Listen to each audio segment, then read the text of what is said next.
అందరికీ నమస్తే అండి. నేను మీ కేవీఎన్.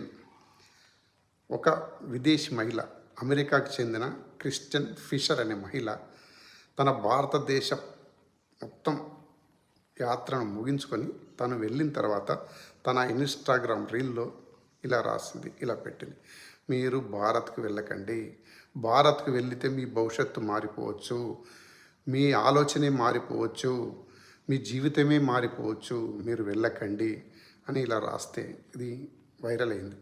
అసలు నిజంగా చెప్పాలంటే భారతదేశంలో ఏం జరుగుతుంది, అసలు భారతదేశానికి ఎందుకు రావద్దండి అని కనుక మనం ఆసక్తిగా ఆ రీల్ను గమనించి చదివినట్టయితే మీ జీవితాలే మారిపోవచ్చు, మీరు అక్కడికి వెళ్ళిన తర్వాత గొప్ప గొప్ప వాళ్ళని మీరు కలవచ్చు, చూడని ప్రదేశాలు మీరు చూసి ఉండవచ్చు, పొందని అనుభూతిని మీరు పొంది ఉండవచ్చు, మీకు కలగని సౌకర్యం, అంత అద్భుతమైన సౌకర్యం మీకు పొందవచ్చు, ఎక్కడ దొరకని ప్రేమాన రాగాలు భారతీయులలో మీకు దొరికి ఉండొచ్చు అని వ్యాఖ్యానించిన విధానం అబ్బా అనిపించింది.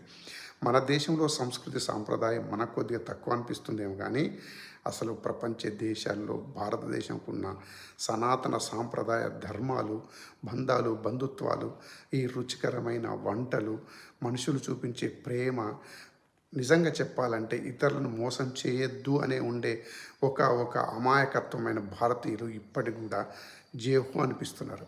కానీ మనది మనకు కొద్దిగా తక్కువ అనిపిస్తుంది. మనం బతకడం కోసం విదేశంలో వెళ్ళినా నీ దేశాన్ని నువ్వు ఎప్పుడు అగౌరవపరచుకోకు, నీ పక్క వారిని నువ్వు అవహేళన చూడకు, వాళ్ళది కులాలు మతాలు ఏవైనా సరే నిన్ను నువ్వు గౌరవించుకో, వాళ్ళని గౌరవించు. వాళ్ళు ఎవరైతే గౌరవించడానికి ఇష్టపడరో వాళ్ళను కూడా గౌరవించే విధంగా నువ్వు మార్చుకునే శక్తి నీకు భారతీయునిగా ఉంది. ఒక విదేశీ మహిళ ఇంత గొప్పగా చెప్పడానికి నా దేశంలో ఉందని ఏంది అని ఒకసారి తొంగి చూస్తే నీ దేశంలో లేనిది ఏది లేదు.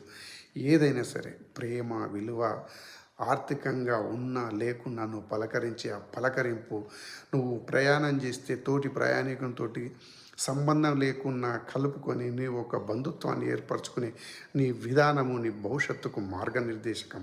ప్రపంచ దేశాలు ఎక్కడ తిరిగినా ఇంత స్వేచ్ఛగా, ఇంత ఆహ్లాదకరంగా, ఇంత అద్భుతంగా పలకరించి ఒకే ఒక్కడు భారతీయుడు. భారతీయులు ఎవరైనా సరే భారతదేశం అనేది ప్రపంచ దేశానికి దిక్సూచి అని ప్రతి ఒక్కరు నమ్మాల్సిన అవసరం ఉంది. రాబోయే తరాలు నమ్ముతాయి.